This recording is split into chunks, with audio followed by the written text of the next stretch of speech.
sapagkat ngayong gabi ang ating pong subject na pag-uusapan, a simple act of kindness will make a big difference. Again, a simple act of kindness can make a big difference. Ang isang simpleng gawa ng kabutihan ay maaaring magdulot ng malaking pagkakaiba. Yan po yung ating subject ngayong gabi.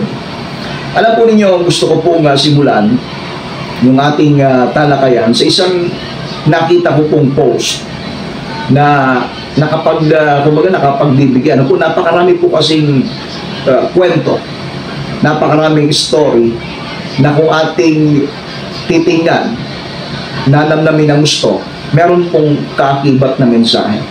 So, in relation dito sa ating pag-aaral ngayong gabi, gusto ko pong basahin po itong isa pong testimony, o kaya masasabi po natin isang napakagandang kwento ng paggawa ng kabutihan. Dahil ang topic po natin, a simple act of kindness can make a big difference. Ngayon, dito po sa kwentong ito, na gusto ko pong i-share po sa inyo muna, bago tayo dumako sa ating pong mga iba't ibang mga mahalagang aspeto na bibigyan ng daan. Meron pong isang post dito na ang title, Papel na Nagdala ng Pag-asa. Yan, papel na nagdala ng pag-asa. Ayon po rito, ako po si Jonas, 31 taong gulang. Karaniwan lang ang araw na iyon para sa akin. Galing ako sa trabaho sa mall, pagod. Dala ang natitirang lakas para makauwi. Duman ako sa ATM sa Makati Avenue para mag-withdraw ng 500 piso pang ulam at pang pamasahe. Ganito talaga kapag kapos bawat sentimo binibilang. Habang nakapila ako, may nauna sa aking lalaki. Bihis na bihis, halatang may kaya. Nag-withdraw siya ng 20,000 pesos tapos agad umalis. Naiwan niya ang resibo sa makina. Kinuha ko sana para itapon. Pero napatingin ako sa nakasulat, nanlamig ang kamay ko. Current balance. Ito, magugulat ka talaga sa current balance. 11,452,256.32 pesos. Imagine ang transaction po niya ay yung cash withdrawal is 20,000 pesos. Ang time ay 4:57 a.m. May 5, 2025. Ang natira, doon sa withdraw, 11,452,256. Parang nabagsakan ako ng langit at lupa. Hindi dahil sa inggit, kundi sa gulat. Sa oras ng umaga, may taong may ganong kalaking pera samantalang kami hindi pa makabayad sa ospital kaya hindi agad ma-admit ang asawa kong si Rina. Una kong naisip, baka sinadya yun. Baka gusto lang magyabang pero binaliwala ko. Tinakbo ko siya, sir, naiwan niyo po ang resibo. Ngumiti siya pero bago pa siya makasakay sa SUV niya, bigla siyang napahawak sa dibdib at bumagsak. Walang lumapit, ako lang. Tinulungan ko siyang tumayo, sumigaw ako para sa guard at agad naming dinala sa ospital. Sinamahan ko siya hanggang emergency room. Habang nakaupo sa labas, naisip ko pa rin si Lina na nasa kabilang ospital, kaka-opera lang. Hindi ko alam kung saan pa kami kukuha ng pambayad. Ilang oras ang lumipas, lumapit ang doktor kasama ang isang matandang babae. Ako po si Mrs. Alvarado, wika niya. Kayo po si Jonas. Kayo po ang nagligtas sa asawa ko. Maraming salamat, anak. Hindi ko alam kung ano ang mararamdaman ko noon pero hindi doon natapos ang lahat. Pagkalipas ng ilang araw, pinatawag ako sa bahay nila. Bukod sa pasasalamat, bukod sa pasasalamat, binigyan nila ako ng bagong motorsiklo. 500,000 pesos bilang puhunan sa maliit na negosyo at ang pinakamahalaga, sila na rin ang nagbayad ng lahat ng gastusin sa operasyon ni Rina. Hanggang ngayon, hindi pa rin ako makapaniwala, isang simpleng resibo lang yon. Pero dahil sa desisyong tumulong, bumalik sa akin ang kabutihan ng higit pa sa inaasahan. Ngayon, may sarili na kaming maliit na tindahan, nakauwi na rin si Rina at unti-unti na gumagaling. At tuwing naalala ko ang pangyayari yon sa ATM, paulit-ulit kong sinasabi sa sarili ko, walang maliit na kabutihan sa mata ng Diyos. Minsan ang kwento ng milagro nagsisimula lang sa isang iniwang resibo. Wow, napakagandang kwento ako. Sana po na nakapagbigay ng encouraging, ano po yun encouraging words, statement, na kung saan makikita po natin mga kapatid at mga kaibigan na yung ating ginagawang kabutihan, hindi po ito kailanman mawawalan ng kabuluhan. Hindi ito kailanman masasayang, ika nga. Sa lahat ng kabutihan na gagawin o ginagawa natin, palagi po itong merong balik. Diba, napakaganda ng kwento Imagine, meron siyang pangangailangan, nagtitipid, at nung mag-withdraw din siya, nagulat siya doon sa resibo nakita, 11 million yung current balance, yung balance ng natitira doon sa withdraw. Nag-withdraw ng 20,000 pesos, ang natira 11 million. Pero ano yun po nung sinuli yung resibo, babagsak na, nandun po yung kanyang pagtulong. Sa madaling salita, siya po yung ginamit upang makasurvive yung tao na yun. In return, andun po yung blessing sa kanya. Now, ang gusto ko pong ipakita sa inyo dito, mga kapatid at mga kaibigan, yung isang maliit na kabutihang ginagawa natin o gagawin mo, gusto ko pong sabihin sa inyo, kailanman hindi po ito mawawalan ng saysay. That's why ang ating tema ngayong gabi, a simple act of kindness can make a big difference. Yeah. Can make a big difference. Ang simpleng gawa ng kabutihan ay maaring magdulot ng malaking pagkakaiba. Kaya nga gusto ko po kayo encourage, mga kapatid, mga kaibigan na nakikinig ngayong gabi, huwag kayong magsawa sa paggawa ng mabuti.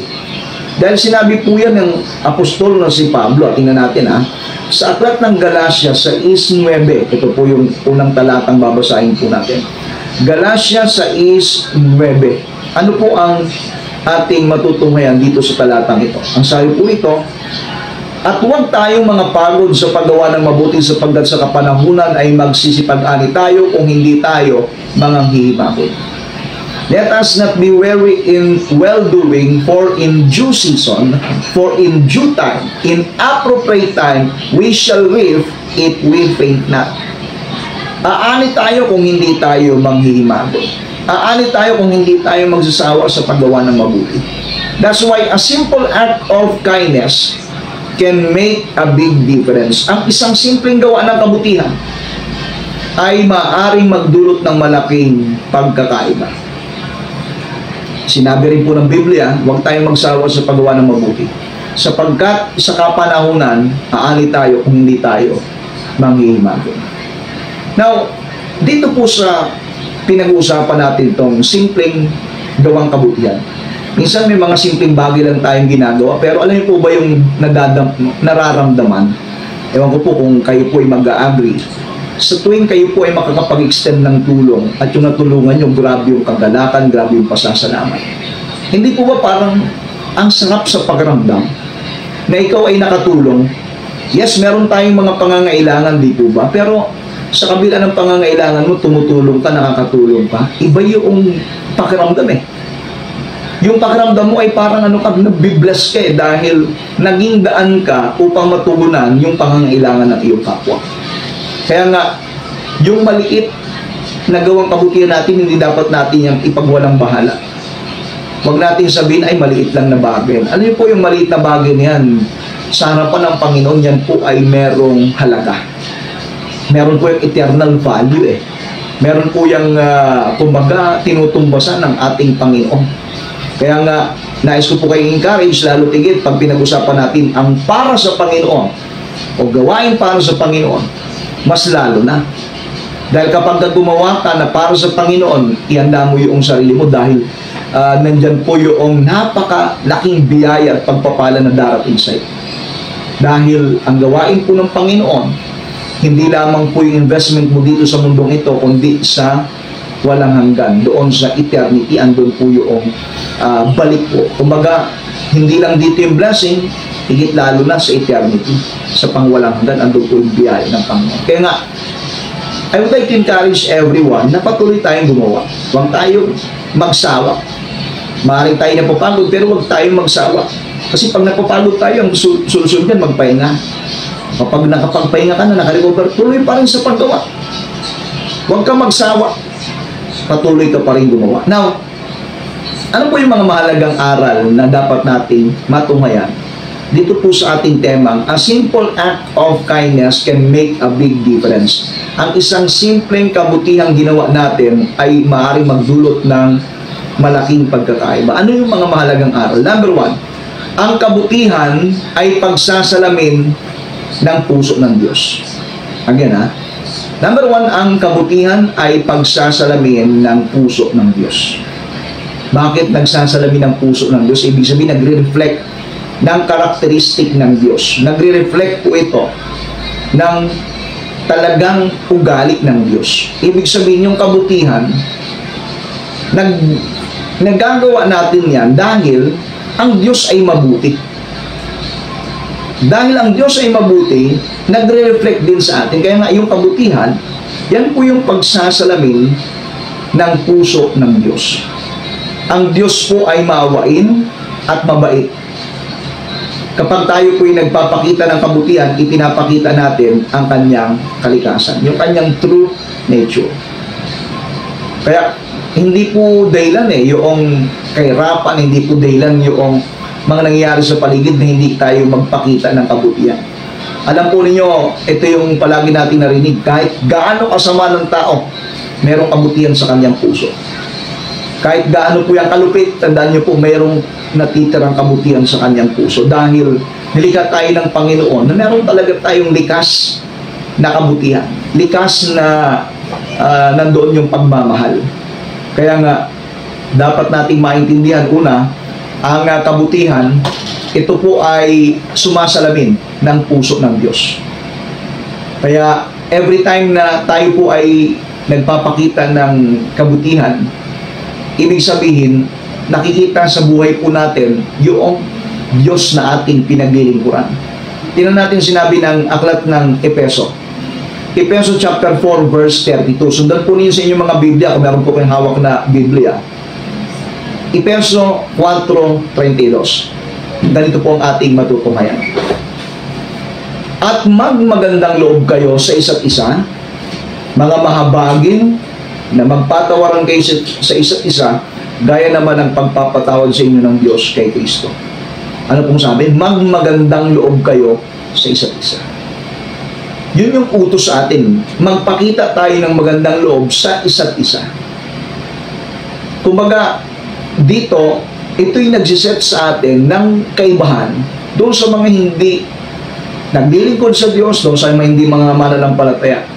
Doon sa mga hindi mananampalataya, nandun yung pang-aabuso, andun po yung, yung panlalamang sa kapwa. Pero sa ating mga mananampalataya, magmagandang loob tayo sa isa't isa.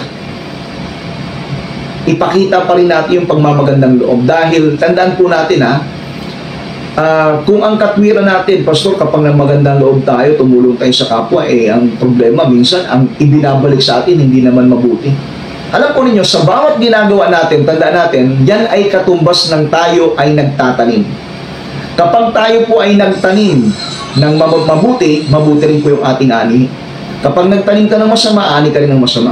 So, kapag tayo po nagpakita ng kabutihang loob, kagandahang loob sa ating pong kapwa, in return, aani po tayo. Paano naman kapag yung pinakitaan natin ng magandang loob, ang ipinakita sa iyo ay hindi mabuti, aanihin niya yung kanyang ginawa. Ganun lang po kasimple yun. So, ang ibig natin sabihin, dapat maintindihan natin yung pagiging mawain, yung pagiging mabait, pagiging mabuti. Yan po ay ipinag-utos sa atin ng Panginoon. Sapagkat, ang kabutihan, yan po ay pagsasalamin ng puso ng Diyos. Ang isang simpleng ngiti, take note, ang isang simpleng ngiti, ang isang simpleng tulong o salita ng pag-asa ay maaring magbigay ng liwanag o maging liwanag ng Diyos sa buhay ng isang tao. Siguro po, mayroon tayong personal na karanasan. Siguro kayo po ay makapag-testify doon sa aking sinasabing ito.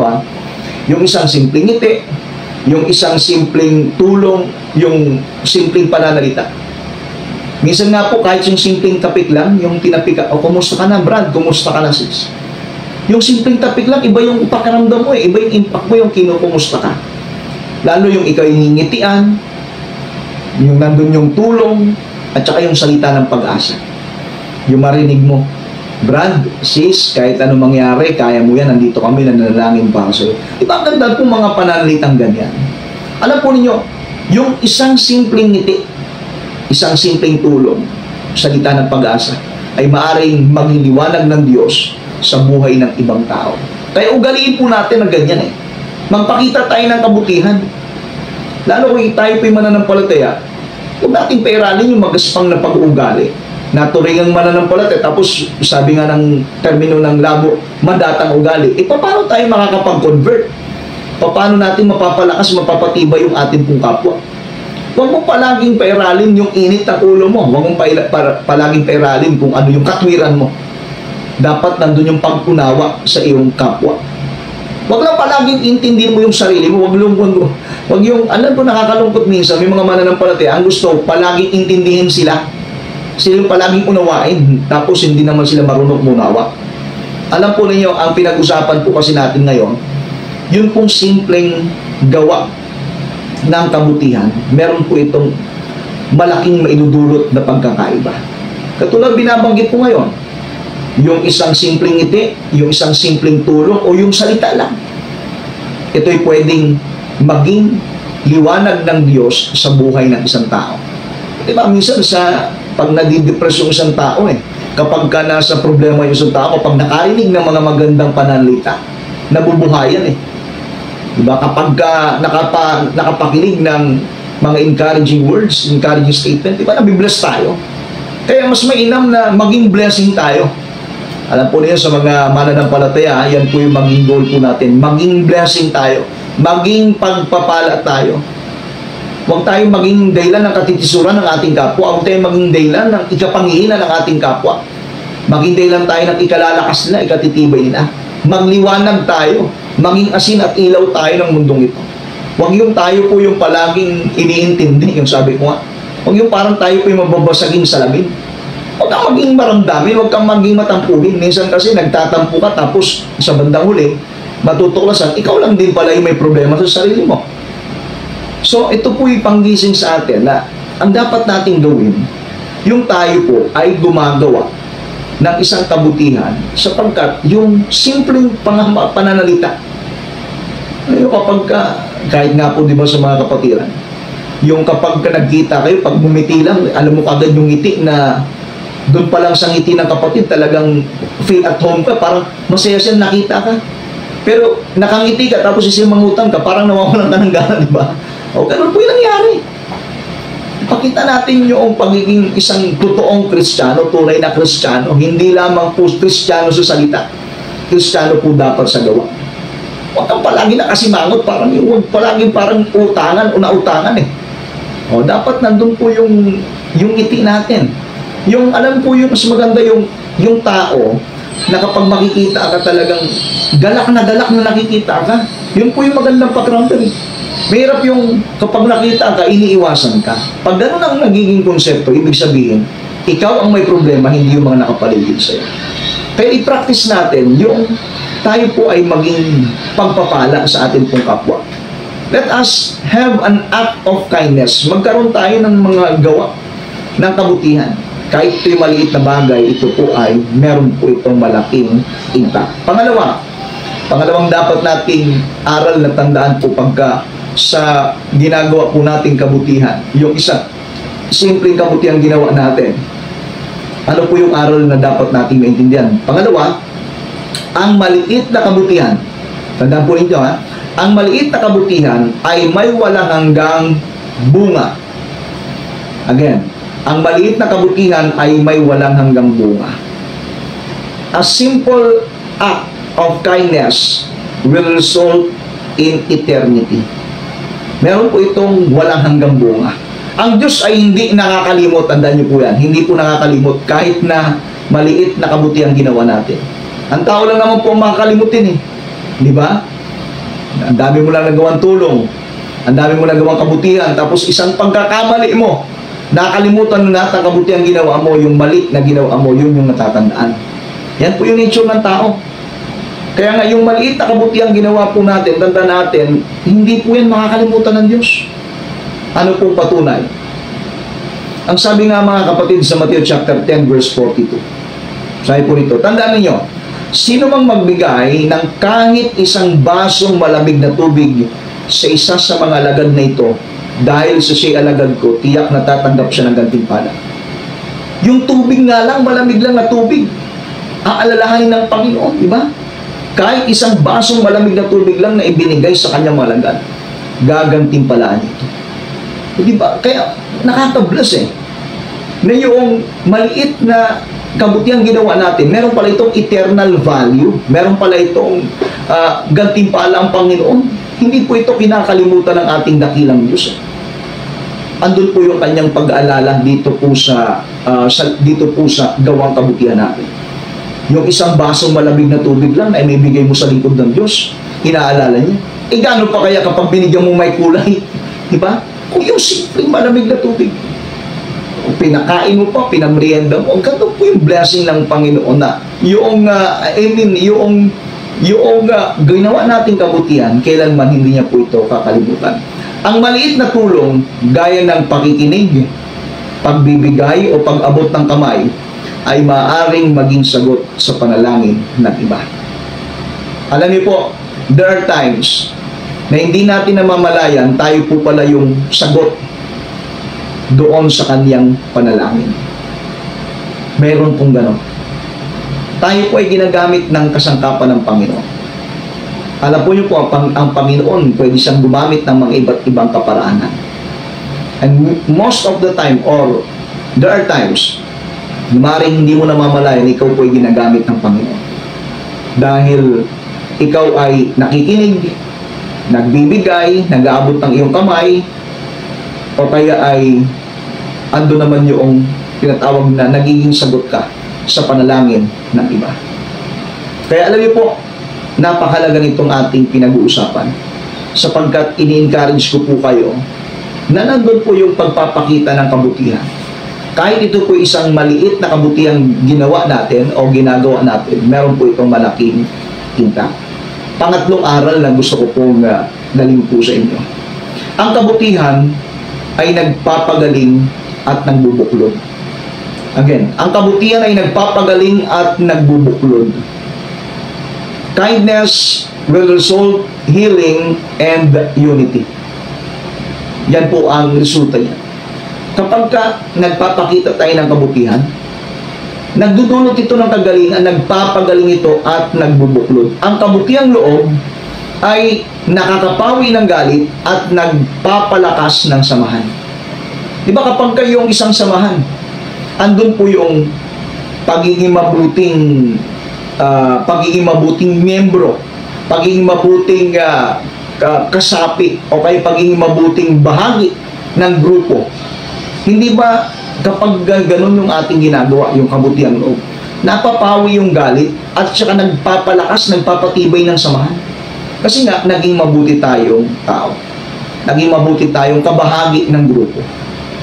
Now, ano pong sabi ng Kawikaan chapter 15 verse 1? Ang banayad na sagot o ang malubay na sagot ay nakakapawi ng puot, ngunit ang masakit na salita ay lalong nagpapagal. Kaya mag-ingat tayo sa mga pananalita. Hindi porque ikaw ay galit at may gusto kong sabihin, sasabihin mo kaagad.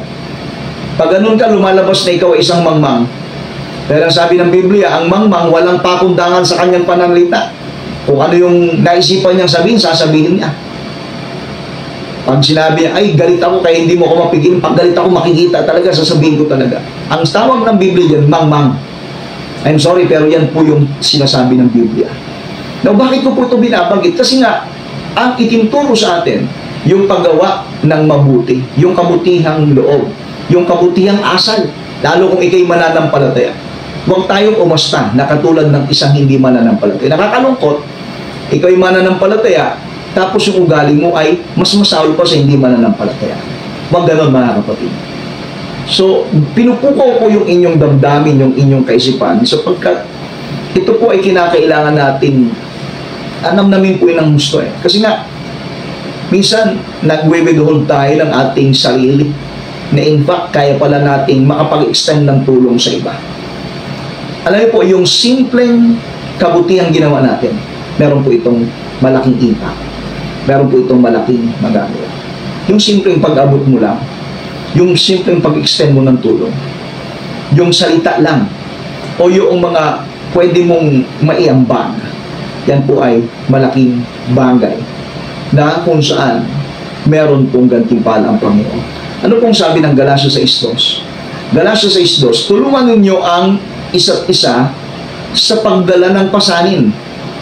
Sa gayon ay matutupad ninyo ang kautusan ni Kristo. Tulungan ninyo ang isa't isa na magdala ng pasanin. Huwag lang natin hayaan iilan lang yung bumabalik at iilan lang yung pumapasan. Alam po ninyo, kapag kahit gaano kabigat ng pasanin, kapag marami ang magpapasan, magaan yan. Pero kapag iilan lang ang magpapasan, mabigat yan at hindi niya kakayanin yan. Pwedeng mag-collapse or worse, pwedeng ikasama pa. So, ang sabi po ng Biblia, tulungan ninyo ang isa't isa sa pagdadala ng pasanin. Kapag nakikita natin may kabigatan yung ating kapatid, yung ating kapwa, at meron tayong kakayahang tumulong, huwag nating ipagkait. Sapagkat yung pag-extend natin ng tulong, yung paggawa natin ng simpleng kabutihan, yan po ay merong malaking impact. Pag sinabi natin malaking impact, yan po ay meron pong malaking resulta na mangyayari. At tandaan natin, meron pong reward na inilaan ng ating Panginoon. Now, gusto ko pong bigyan po ng pansin sa inyo na maaaring ikaw mismo ang maging instrumento ng Diyos upang pagaanin ang bigat ng puso ng isang tao. Maaaring ikaw maaaring ikaw mismo ay gamitin ng Panginoon upang gumaan ang puso ng isang tao. Pag sinabi natin gumaan, sa panahon na siya po ay nalulungkot, sa panahon siya po ay nahihirapan, merong pinagdadaanan, every time na maririnig ang iyong tinig, nandun po kaagad yung kagalakan. Minsan nga, makita pa lang, nandun na po kaagad yung lumalakas na eh. How much more kapag nagsasalita, ibig sabihin nagiging pagpapala. Yan po yung i-discern natin mga kapatid, na maging pagpapala tayo sa ating po kapwa. Hindi yung kapag nakikita tayo, iniiwasan tayo. Malungkot yung gano'n eh. Pag nakikita, pag dumarating ka, iiwasan ka. Pag nagsimula ka na magsalita, lumalayo na, unti-unti nang nag-aalisan. Kasi nga, hindi po maganda yung lumalabas ang puso. I-practice natin maging pagpapala tayo. Mag-control, magtimpi, magpakita ng mabuti sa kapwa. Maging maayos na isang mananampalataya. Hindi porke galit ay, kumbaga hindi tayo magpapapigil sa ating sarili. I-practice natin yung discipline sapagkat kung nais natin makagawa ng kabutihan, nandun po yung kahalagahan ng pagdidisiplina. Kasi part po ng disiplina yan upang tayo po ay maging karapat-dapat sa Diyos. Panghuling aral na gusto kong ibigay po sa inyo, si Jesus ay halimbawa ng araw-araw na kabutihan. Jesus Himself is our example. Si Jesus ay hindi lang gumagawa ng himala, siya ay laging mabait at nagpapakita ng pagmamahal. Andun po yung kanyang pagmamahal sa bawat isa na sumusunod at naglilingkod sa kanya. Kaya nga, ang Panginoon, siya po yung halimbawa. Siya po yung nakakakitaan po natin ng tinatawag nating pagiging isang lingkod na mabait, tapat, maliit man o malaki. Ano pong sabi ng Juan 13:14 hanggang 15? Ako na iyong Panginoon at Guro ay naghugas ng inyong mga paa. Kaya dapat inyong hugasan ng paa ng isa't isa. Binigyan ko kayo ng halimbawa upang tularan ninyo. Jesus is our best example. Siya po yung naging pinakamagandang halimbawa, ihemplo sa atin. So, ang ibig natin sabihin, ang kababaang loob at paglilingkod ay anyo ng tunay na kabutihan. Sa simpleng pagtulong, tayo lumalakad sa yapak ni Kristo. Habang ikay gumagawa ng kabutihan, ikaw ay sumusunod doon sa iniwang halimbawa ng ating Panginoon. Again, gusto ko po kayong encourage mga kapatid at mga kaibigan na ang paggawa ng mabuti, yung simpleng kabutihan ginawa natin, kailanman hindi po ito mawawalan ng saysay.